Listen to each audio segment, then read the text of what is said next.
작년 하반기부터 1년을 달려왔습니다. 절기가 있었을 때를 제외하고는 사도행전 강해 설교를 쭉 해왔는데 이제 후반부로 가면서 한 장씩을 그냥 끊게 되었어요. 그래서 지난주에 이미 사도행전이 28장으로 되어 있는데 27장을 통해 가지고 유라굴라 광풍, 인생에서도 이런 풍랑을 만난다 라고 하는 거죠. 그 말씀을 들어서 이제 배가 파산했다고요. 그리고 제수로 지금 끌려가는 바울이 그 배에 탔던 275명, 자기까지 276명의 리더가 바울이 된 것이죠. 그래서 배도 파산하고 모든 것을 잃어버렸지만 목숨을 다 구원해서 살펴보니까 그 구원받은 곳의 섬의 이름이 멜리데라고 이렇게 표현이 되어 있습니다.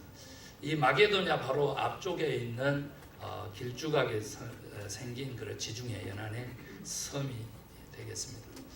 여러분 잘 아시는 대로 이제 이 섬에 도착했는데 폭풍을 만났으니까 비가 오고 날씨가 추웠다는 거예요. 그랬더니 오늘 본문에 보니까 그 멜리데 섬에 사는 원주민들이 어쨌다고 불을 피워가지고 저들을 이제 환영했습니다. 그 마음은 동정하였다. 동정심이 있었던 거죠. 그런데 제수인 바울이었지만 이미 리더가 되어 있는 상태라 그 불을 피우는데 필요한 나무를 특별히 비에 젖었으니까 마른 나무를 이렇게 구해 온다라고 하는 것은 또 바울의 이렇게 성품상 이게 또 자기가 잘하는 일이고 그래서 솔선수범해서 나무를 한 묶음 가져와서 불에다가 던져 넣는데 그 나무 사이에서 뭐가 나왔다고요? 독사가 나와가지고 바울을 물고 있었다는 거죠. 이걸 이제 원주민들이 다 보게 되고요. 거기 불젠 사람들도 다 보게 되겠죠. 그랬더니 원주민들이 생각하는 것이 그겁니다. 아, 저 사람은 진짜 살인자인가 보다. 진짜 죄수 맞네. 그 폭풍 한가운데서도 살아남았더니 여기서 불째다가 독사에 물려지고 이러면서 공이라고 하는 키메라고 하는 단어를 썼습니다만은 그 신의 이름이기도 합니다. 공의가 저를 심판했다 이렇게 생각을 하는 거죠. 그리고 이제 이제나 저제나 기다리는 겁니다. 뭐라고? 손이 이마나 부을까? 독이 온몸을 감싸서 쿡 쓰러져서 죽을까? 그러고 있었는데 많은 사람들이 놀래서 죽음 앞에서 막 그냥 호들갑인데 바울이 그냥 독사를 툭툭 털어내고는 멀쩡하더라는 거예요. 그래서 그 사람들이 생각하기에 조금 전에 벌 받아서 죽는 사람이고 죄인이다 이렇게 했던 사람들이 뭐라 그랬다고요? 신이다. 그는 신. 저는 사도행전 28장까지 오면서 성령의 역사, 교회의 역사를 바라보고 전반부 주인공 베드로와 그리고 저기 후반부 주인공 바울의 이렇게 역사를 보면서 마지막 바울을 향하여 신이라. 이 멜리데 사람들의 신성을 좀 한번 살펴보고 싶고 사람 보고 신이라고 한 사건이 하나 더 있었죠. 그것도 특별히 바울에게. 바울과 바나바가요 루스드라라고 하는 곳에 이르러서 복음을 전할 때에 나면서부터 걷지 못하게 된 분이 있었어요. 안전뱅이가 있었는데 바울이 소리치는 겁니다. 어떤 소리인지 들어보냐면 내 발로 바로 일어서라 이렇게 소리를 쳐요. 이게 이제 사도행전 14장에 나오는 얘기인데 그때 나면서부터 안전뱅이로 태어났던 사람이 벌떡 일어서게 돼요. 이러자 그냥 루스드라 성이 온통 난리가 났습니다. 그래서 다음날 그냥 사람들이 바나바하고 그 다음에 바울을 제우스 신으로 히메네스로 이렇게 여기고는 막 제사를 드리려고 했었습니다. 이럴 때 막 옷을 벗어 던지고 바울이 막았거든요. 우리도 당신들과 같은 똑같이 성정을 가진 사람이다. 이처럼 미신, 이처럼 온전치 못한 종교적 행위를 막으려고 우리가 왔다. 하나님이 우리를 보냈다 하면서 복음을 전해서 정말로 루스드라 온 성이 크게 복음을 믿게 되는 역사가 있었는데 오늘 그 바울은 본인에게 직접 신이라고 불러도 아무 대꾸를 하지 않습니다. 그래서 이제 주석가들이 이상하게 생각하고 연구한 사람들이 성경을 연구를 해보니까 원어적인 뜻이 하나님의 사랑을 받는 자, 혹은 진짜 하나님의 아들과 같다. 이런 뜻으로 그는 신이다, 저는 신이다, 이렇게 불렸다는 거예요. 저는 오늘 바울의 이야기를 통해 가지고 신이라 불리는 사나이, 이 제목으로 말씀을 전하고 싶었는데 하도 우리 여성분들은 어떻게 하겠어요? 사나이 또 싫어하시는 분들이 요즘 많은데, 사나이 말고 있잖아요, 부엌에서 일하는 아저씨를 좋아하더라고요. 이제 그렇기 때문에 할 수 없이 신이라 불리는 사람이라고 제목을 좀 잡아봤어요. 저는 오늘 두 가지 관점을 가질 것입니다. 제가 늘 묵상해왔던 것은 신이라 불리는 이 사람처럼 우리도 그렇게 살 수 있을 것인가. 제자 훈련의 시대 40년 한 세대가 가고 제자의 삶 이후에 크리스찬의 삶과 새로운 신앙과 영성의 그 삶은 어떤 삶일까 했더니 바로 자녀들의 삶, 하나님이 저에게 주신 비전입니다. 자녀들의 삶. 종의 영을 벗어버리고 성령님을 나의 영과 하나로 만들어가지고 양자의 영, 상속자의 영을 가지고 살아가는 하나님의 아들, 딸 된 사람들의 삶. 예수의 제자로서 제자적인 삶만 가지고도 충분한데, 다른 말로 바꾸면 거룩한 삶, 죄짓지 않고 사는 삶만 가지고도 충분한데, 오히려 선을 행해야 하는 사명을 가진 하나님의 아들과 딸 된 자의 삶. 그 삶을 위하여 나성소망교회도 있고 하나님이 우리를 부르셨다, 저는 그렇게 믿습니다. 로마서 8장에 보면은요, 우리의 영이 아직도 믿음을 가지고 있지만 종의 영으로 살아가는 사람들이 많다는 거예요. 그러나 성령님을 모시게 돼서 우리와 하나만 되면, 우리의 영과 하나가 되면, 성령님의, 우리 하나님의 영이 우리의 영과 하나가 되면 우리의 영이 상속자의 영, 양자의 영으로 바뀌어서 모든 축복을, 하나님의 모든 계획을, 뜻을 받고 이루면서 살 수 있다. 그 삶으로 가는 데 있어서 오늘의 말씀은 사도행전 마지막 장에 나온 말씀으로서 저에게도 그렇고 이 비전에게도 그렇고 너무나 우리 크리스찬들에게 중요한 말씀이 되는 거예요. 나는 과연 죽었을 때 하나님의 사랑을 받은 자였다, 아니 하나님의 아들이었다, 그는 참으로 하나님의 딸이었다, 이런 소리를 듣고 이 세상을 떠날 것인가? 이 질문이 바로 오늘 이 본문의 바울 이야기와 같다는 것입니다.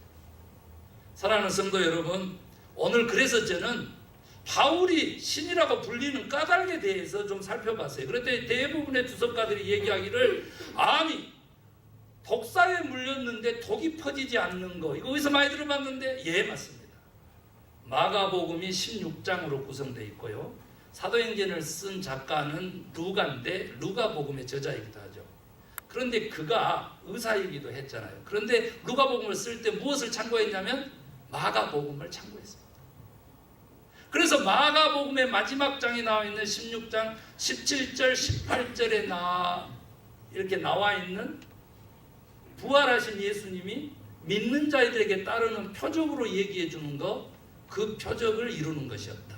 마가복음 16장 18절에 이렇게 보면은, 여기 이제 17절부터 나오는데요, 18절로 가면 뱀을 집어 올리며 무슨 독을 마실지라도 해를 받지 아니하며 병든 사람에게 손을 얹은즉 나으리라.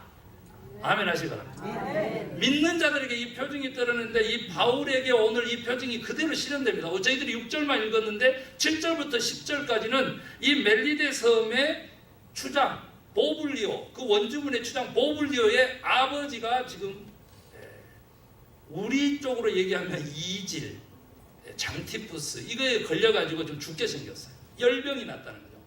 그런데 기도로 낫게 돼요. 이 소문을 듣고 멜리데 섬의 모든 사람들이 찾아와서 3개월 동안 바울이 치유 사역을 하게 됩니다. 손을 얹고 기도한 즉 낫는 역사가 있는 거죠. 말 그대로 복음의, 생명의, 구원의 징표를 가진 사람이었어요, 바울이. 그래서 저들이 신이라고 불렀는가 그 말이에요.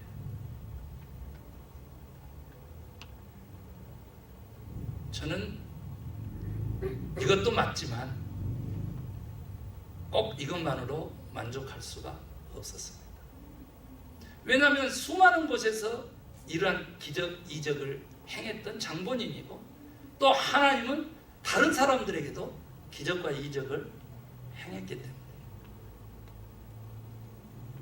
그러면 과연 바울은 무엇 때문에 하나님의 사랑을 받는 자, 하나님의 아들인 자, 이런 칭함을 받게 되었을까? 바로 메시아적 삶을 사는 그의 삶을 보고 그랬다. 저는 그렇게 믿습니다. 3개월 동안 있으면서 독이 퍼지지 아니하고 치병하고 이것으로 그치는 것이 아니고 저들의 멜리데 섬의 원주민들의 삶 자체를 복음으로 변화시켰을 뿐만 아니라 얼마만큼 많은 실제적인 삶에 도움을 줬는지 276명이 다른 배를 타고 로마로 떠날 때에 저들이 먹을 식량들을 다 멜리데 섬 원주민들이 챙겨주는 기록이 나옵니다.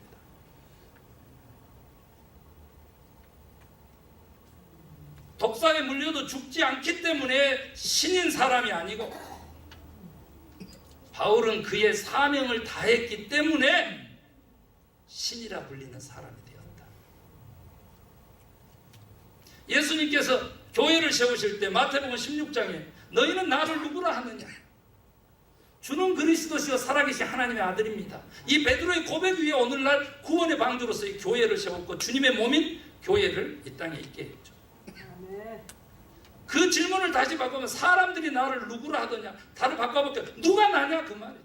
그 말을 다시 바꾸면 어떻게 되느냐 그러면 누가 나처럼 살다가 갈래? 그 말이에요. 누가 나처럼 살다가 갈래? 바울이 예수님처럼 살다가 간 것입니다. 그랬더니 하나님의 아들이라 하나님의 사랑을 받았던 사람. 단지 믿음의 표징이 나타났기 때문이 아니라 그의 삶 전체가 하나님께로부터 받은 사명을 다 이행했기 때문에 붙여진 이름이다. 저는 그것을 간절히 소망합니다. 바울이 풍랑을 만나서 예정이 없던 멜리데 섬으로 떨어졌는데 이 멜리데 사람들이 다 구원을 얻게 되었잖아요. 그리고 그 하나님의 구원 계획과 그 사역에 동참하는 자들이 되었거든요. 그래서 오늘 추장이었던 그 보블리오가 초대 멜리데 섬 교회에 감독을 지냈다라고 하는 기록이 있고요. 그리고 박해 때에는 그 교회는 무너졌어도 다시 카타곰이라고 동굴에 숨어서 신앙을 유지했다라고 하는 멜리데 섬에 대한 기록이 있어요. 바울 한 사람의 영향이 얼마나 컸는지를 역사적으로 증명해 주는 겁니다. 이건 기록입니다. 그러고 보면 멜리데 사람들은 어떻게 그렇게 축복을 받았느냐. 풍랑에 떠밀려온 한 사람을 통해 가지고 모든 사람들이 어떠해서 그렇게 축복을 받았느냐. 저는 이걸 놓치고 싶지 않습니다. 다른 말로 하면 뭐냐면 하나님의 사람을 알아봤다라고 하는 그 멜리데 사람들의 그 시각을 우리가 좀 배워보자는 거죠. 그래서 시각을 제가 두 가지로 하려고 그래요. 신이라 불리는 바울에 대한 생애도 살펴보지만 그래서 이미 제가 강조했지만 사명을 이행한 자 어떻게 사명을 이행했는지 조금 후에 설명하도록 하고 신이라고 불렸던 그 멜리데 사람들의 그 품성을 제가 보고 싶은 거죠. 어떻게 구원받았는가? 우리와 같은 사람인데 하나님의 그 구원 계획에 어떻게 편입되게 되었는가? 그 사람들에게는 세 가지 특성이 오늘 본문에 나와 있기 때문에 그대로 하려고 그러는데 첫 번째가 동정심, 긍휼심, 하나님의 마음이죠. 불쌍히 여기는 마음, 인간애를 가지고 있었다. 인간애를. 어려움 처한 사람들요, 풍랑 맞아서 배가 파손돼서 죽음의 고비를 넘긴 사람들, 그 사람들에 대한 동정심이 있었다고 써놨잖아. 그런데 오늘날 크리스찬들이 과연 이거 가지고 있는지에 대해서 물어보면 가슴이 미어져요. 어제도 저는 공적인 모임에 가서 축사를 할 기회가 있었는데 그 행사 진행 도중에 예배를 드리는 도중에 설교자가요,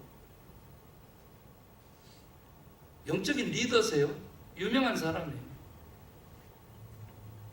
복 있는 사람 시 1편을 설교하다가 갑자기 노무현이 자살을 얘기하면서 저주받은 인생이라고 그러고 결론을 내리는 거예요.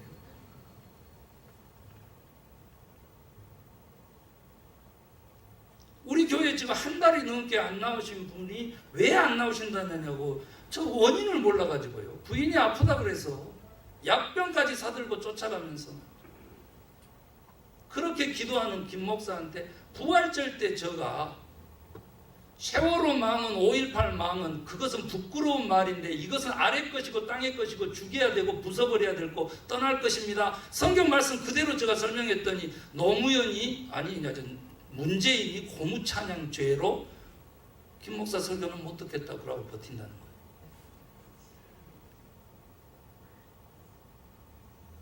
제가 주보에서 그분 이름을 빼고 제가 어제 그 소식을 듣는데요. 저 영이 많이 흩어졌습니다. 가슴이 너무 아파가지고 사실 오늘 설교를 어떻게 할까 붙잡을 수가 없어요. 왜 그래요? 오전에 가서 한 방 맞고 왔잖아. 그런데 오후에 또 연타석으로 때려버리더라고요.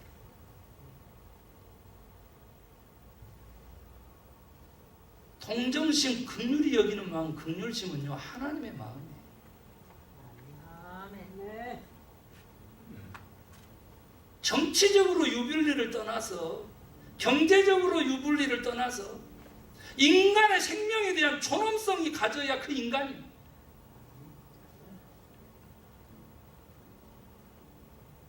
생명은 동등한 값이 있는 것입니다.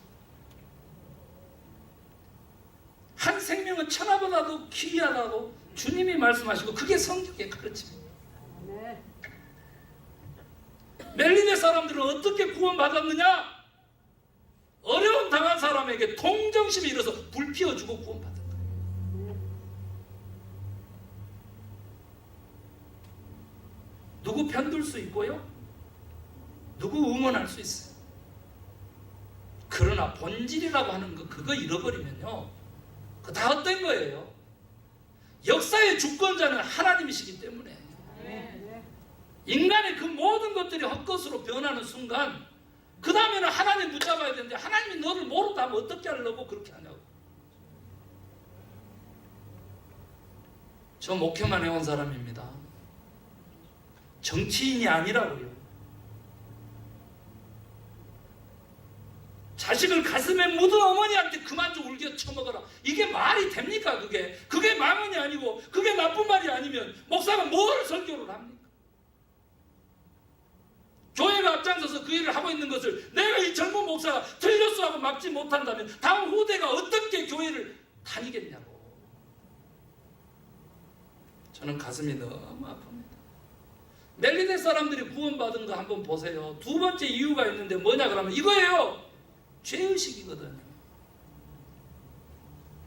풍남에서는 구원받았는데 독사에 물려서 죽게 된 걸 보니까 저는 진짜 죄인이었다. 키메라고 하는 공의의 신이 저를 죽게 한다.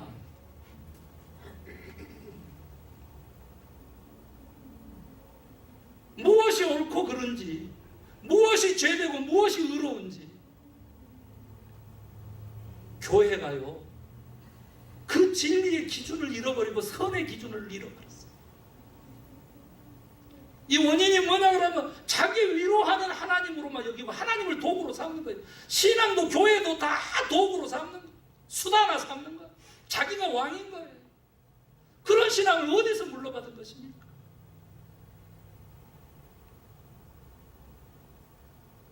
죄의식이 있어야 되고요. 공의의식이 있어야 돼요. 하나님은 공의의 하나님이세요. 십자가 무엇입니까? 이게 죄 용서 희생이요?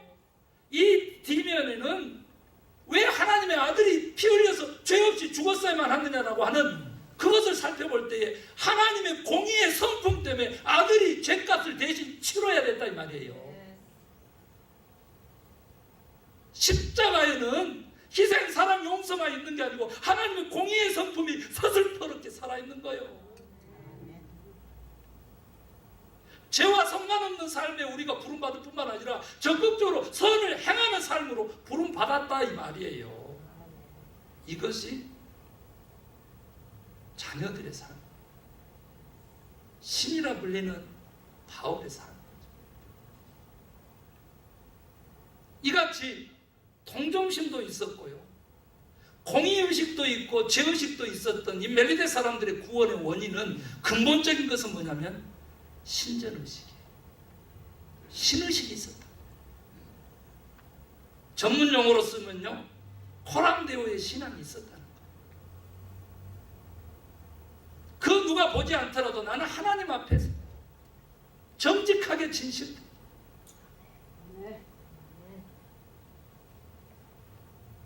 우리들의 영이요, 마음하고 생각하고 같은 한 단어를 씁니다. 이런 얘기는 어디서 들어봤어요? 구별은 되나 분리가 아닌 개념으로 퓨누마라고 하는 한 단어를 쓰면서 정신, 마음, 영 이렇게 간다고. 우리의 영이 살려면 어떻게 해야 돼요?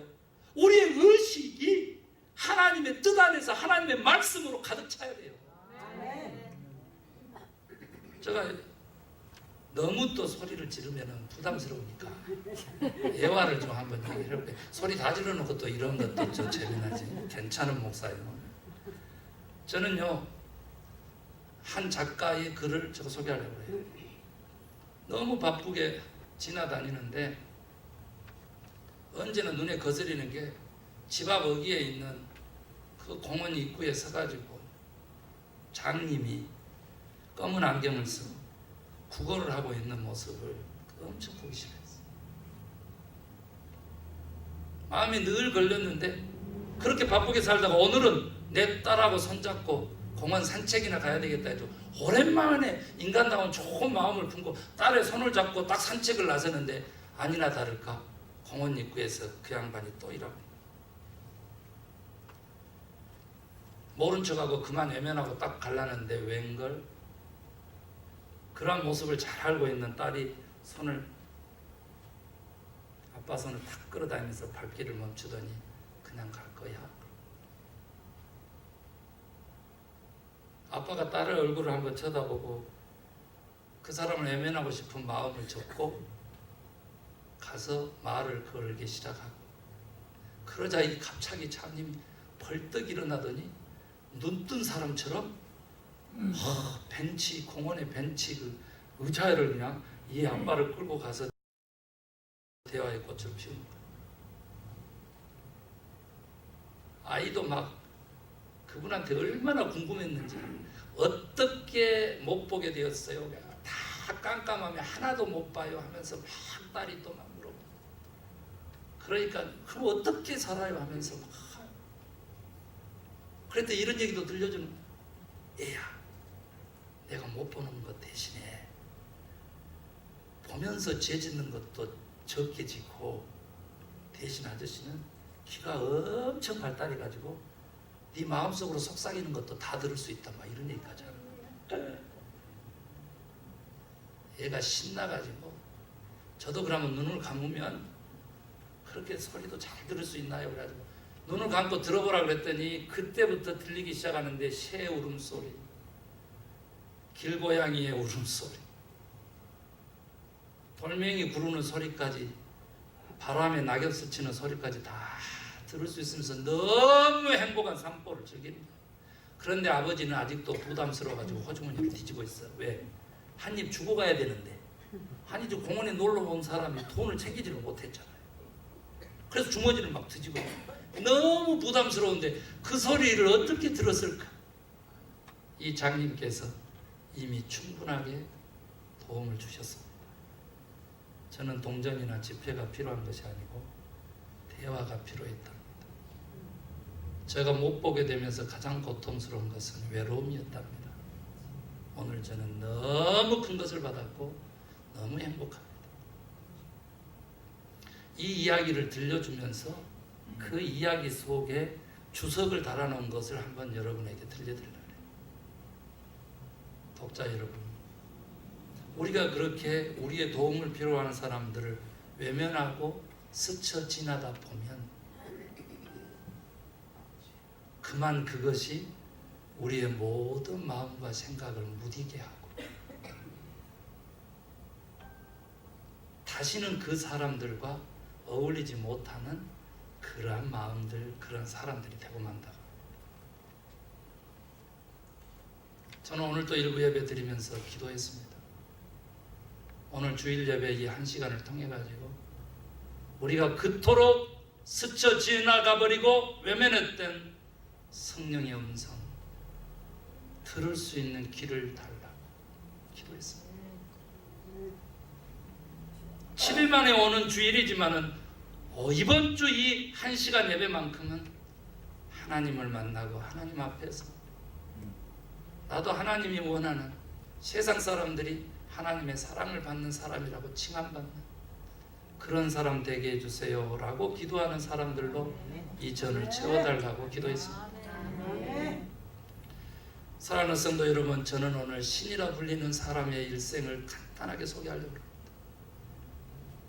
태어날 때 다소에서 태어나서 헬라 문화권에서 자랐습니다. 예루살렘으로 옮겨와서 유대인 교육을 받아서 납비가 되었는데요. 그는 로마의 시민권도 가지고 있었을 뿐만 아니라 종교적으로는 바리새파 중에서 바리새파였고 학문적으로는 최고 학문 힐렐 학파의 가말리엘 문화생으로 자랐습니다.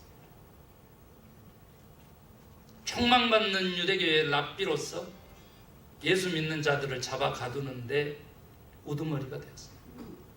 그러나 다메섹 도상에서 빛 대신 주님을 만나고 아무것도 볼 수 없게 되었을 때 내 발로 일어서라 라고 하는 이 음성을 듣고 아나니아와 바나바의 도움을 통해 가지고 사도가 되었습니다. 이방인의 사도로 부름을 받아 가지고 오늘 여기 제수가 돼서 마지막 목적지인 저 로마 본토에 가서 지중해 모든 세계를 지배하고 있었던 그 로마 권력 본토에 가서 복음을 뿌리기까지 4차례 전도 여행을 하게 되죠. 그 4번의 전도 여행 중에 17번의 죽을 고비를 넘겼어요. 돌에 맞아서 정신을 잃어 40에 하나 감한 태장을 3번 맞았는데 모르는 사람들이 그 이상을 치기도 했습니다. 감옥에 투옥되었고요. 죽음의 음모 앞에서 언제나 자신의 삶을 훔치려 했습니다. 17번의 핍박을 이겨내고 여기 로마에 가서 복음을 전한 걸로 사도행전 28장이 맞춰지는데 로마 감옥에서 2년을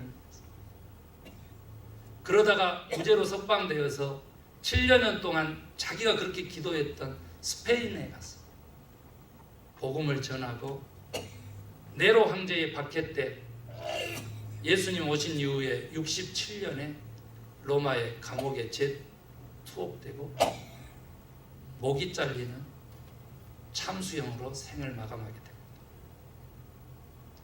신이라 불리는 사람이 어떻게 이런 인생을 살 수가 있어요? 독사에 물려도 죽지 않고 독이 해를 끼칠 수도 없는 사람이 죽을 사람이 손 얹고 기도하니까 벌떡 일어서는 이 능력의 사람이 어찌 이런 인생을 살 수 있어요? 그것은 바로 하나님의 선교 계획, 그 인생에 주어진 사명을 다하는 삶이었기 때문에 신이라 불리는 것입니다. 저는 오늘 그 로마의 감옥에 2년 동안 살다가 다시 잡혀서 죽기 전에 그가 썼던 디모데 후서의 마지막 장 4장에 그 마지막 자기 삶을 정리하는 바울의 이야기 제가 들려드릴 수 있는데 성도 여러분도 함께 좀 읽으면서 좀 같이 좀 묵상해 보고 싶습니다. 같이 읽겠습니다. 나는 선한 싸움을 싸우고 나의 달려갈 길을 마치고 믿음을 지켰으니 이제 후로는 나를 위하여 의의 면류관이 예비되었으므로 주 곧 의로우신 재판장이 그날에 내게 주실 것이며 내게만 아니라 주의 나타나심을 사모하는 모든 자에게도이라. 아멘 하십시다. 선한 싸움 싸우고 달려갈 길 마치고 믿음을 지키면 그 후에는 의의 면류관이 나를 위하여 예비되어 있다. 사랑하는 성도 여러분, 하나님의 아들, 딸로 부름을 받은 것입니다. 그렇게 살다가 하나님 앞에 서겠다라고 하는 것이 바로 주님의 나타나심을 사모하는 자들이에요. 오늘 신이라 불림을 받을지 모를지 몰라도 적어도 하나님의 아들이다, 하나님의 딸이다, 하나님이 사랑하는 자다라고 하는 말씀은 들을 수 있게 되기를 주의 이름으로 축원합니다. 우리의 생각과 마음과 영혼이 함께 가기 때문에 지금 우리의 생각을 고쳐낼 때에 우리의 영혼이 새로워지게 돼 있고 그 영혼은 우리의 육체를 새롭게 할 것입니다. 우리 주신 말씀을 나의 말씀으로 바꾸는 시간입니다. 우리 선포된 로고스의 말씀을 레마의 말씀으로 바꾸는 기도의 시간 갖겠습니다. 우리 함께 기도합니다.